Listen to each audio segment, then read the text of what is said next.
এটাকে আপনারা কিসের ডাল বলবেন বলুন তো?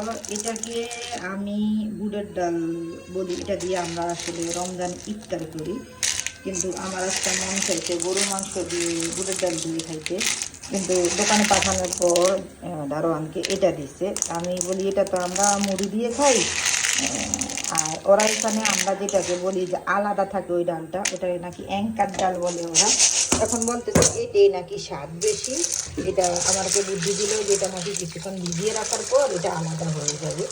আমি ওনাদের কথা মতন দেখি আজকে কী হয়। আমি এটা ভিজিয়ে রাখি, দেখি এটা ইয়া হয় কিনা, আলাদা হয় কিনা।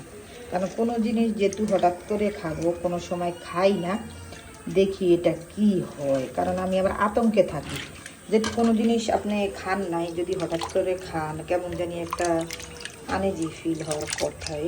তা আমার কাছে ঠিক কেমন লাগে। ওইদিকে কী রান্না হয়? চুলার জাল কমা, চুলার জাল কমা। এদিকে মেয়ের জন্য ডিম ভাজি, শাকের মধ্যে তেল দিস তো। আর ওই চুলা ডাবল খিচুড়ি। এটা এটা কী শাক? ডাকাত শাক ভাজি, লাল শাক ভাজি। তাহলে আর আলাদা মুসুরির ডাল রান্নার দরকার নেই না, যেহেতু ওই ডাল দিয়া ইয়া হইব। হ্যাঁ, আদা বাটা কি আছে? নাই, আস্তে আস্তে লবণ দিছস ডিমে? আচ্ছা।